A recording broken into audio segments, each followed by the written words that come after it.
கர்த்தராகிய இயேசு கிறிஸ்துவின் நாமத்திற்கு மகிமை உண்டாவதாக. கர்த்தருக்குள் பிரியமானவர்களே, இந்த நாளுக்கான சிந்தனை பகுதியை நாம் கொஞ்சம் நேரம் எடுத்து சிந்திச்சு பார்க்கலாம். இந்த உலகத்தில் பேர் புகழ விரும்பாதவங்க யாருமே இல்லைன்னு தான் சொல்லணும். மற்றவங்கள விட நாம் செல்வாக்காக இருக்கணும், மற்றவங்க முன்னாடி உயர்ந்த இடத்துல இருக்கணும்னு விரும்புகிறது இயல்பாக இருக்கக்கூடிய சுபாவமாக தான் இருக்குது. அதிகாரம், பலம், செல்வாக்கு இது எல்லாமே இந்த உலகத்தோடைய மகிமையாகவே இருக்குது. அதை அடையிறதுக்கு தான் இந்த உலகத்தில் மக்கள் ஓடிக்கிட்டு இருக்கிறாங்கன்னா அது மிக இல்லை. அதே நேரத்தில் ஒரு விஷயத்தையும் நம்ம நல்லா புரிஞ்சுக்கணும். இந்த உலகத்தில் நாம் பணம், பதவி, பட்டம் இது எல்லாத்தோடையும் வாழும்போது நம்மளை எல்லாரும் புகழ்வாங்க, நம்மளை எல்லாரும் போற்றுவாங்க. நமக்கு ரொம்ப அது சந்தோஷமாக தான் இருக்கும். அதெல்லாம் போனதுக்கப்புறம் நம்மளுடைய புகழும் போயிடும், நம்மளை புகழ்ந்தவங்களும் நம்மளை இகழ ஆரம்பிச்சிருவாங்க.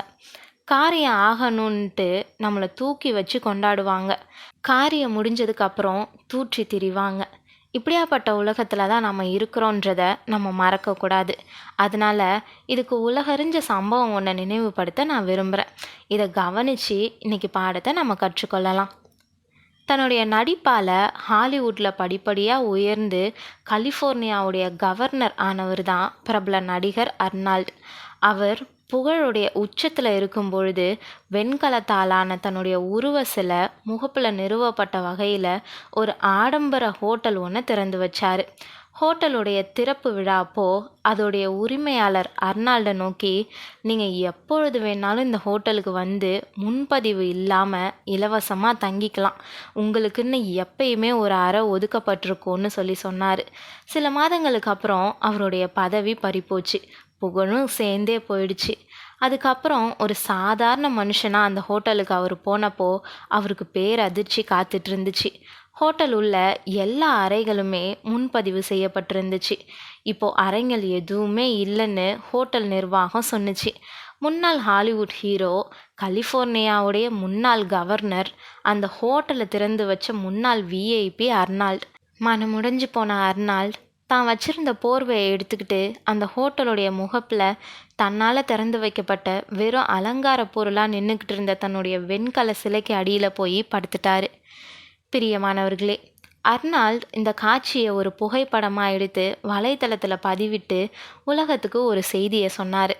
நம்ம பதவியில் இருக்கும்போது மெச்சப்படுவோம், புகழப்படுவோம், கேட்காமலேயே மரியாதை நம்மளை தேடி வரும். எப்போ நம்ம பதவியையும் புகழையும் இழக்கிறோமோ அடுத்த நொடியே நம்ம ஒதுக்கப்படுவோம். நமக்கு தந்த வாக்குகள் காற்றில் பறக்க விடப்பட்டுடும். எந்த சத்தியங்களும் வாக்குறுதிகளும் உங்களுக்காக கொடுக்கப்பட்டது கிடையாது, அது உங்களை அலங்கரித்த பதவிக்கு கொடுக்கப்பட்டது அப்படின்னு சொன்னார். இதிலேருந்து நாம் தெரிஞ்சுக்க வேண்டிய விஷயம், எவ்வளவு பணம், பதவி, பட்டம் வந்தாலும் அது மேலேயும் அதனால் வரக்கூடிய புகழ் மேலேயும் உங்களுடைய முழு மனசையும் நம்பிக்கையையும் வைக்காம இது எல்லாத்தையும் தந்த ஆண்டவரே உங்களுடைய கண்கள் நோக்கட்டும். புகழ்ச்சியோ இகழ்ச்சியோ உங்களை பாதிக்காத வண்ணம் ஆண்டவர் உங்களுடைய வாழ்க்கையில் முதன்மையானவராகவும் பெரியவராகவும் இருக்கட்டும். இந்த உலகத்துடைய மகிமை தான் பெருசுன்னு வாழ்ந்தவங்க அதனால் சாதித்தது எதுவுமே இல்லைன்றதை நம்ம நினைவில் வைக்கணும். எல்லாம் கொஞ்ச காலம்தான், எதுவும் நிரந்தரம் கிடையாதுன்றதில் தெளிவான சிந்தை நமக்கு இருக்கணும். வெள்ளிக்கு குகையும் பொன்னுக்கு புடமும் சோதனை, மனுஷனுக்கு அவனுக்கு உண்டாகும் புகழ்ச்சியே சோதனைன்னு நீதிமொழிகள் 27:21 நம்ம வாசிக்கிறோம். ஆமாங்க, அந்த புகழ்ச்சியை விரும்புகிறவங்க விழுந்து போகிறது நிச்சயம்.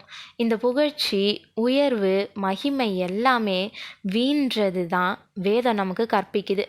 ஆமாங்க, வீண் புகழ்ச்சியை விரும்ப வேணான்னு கலாத்தியர் 5:26 நமக்கு தெளிவாக போதிக்குது.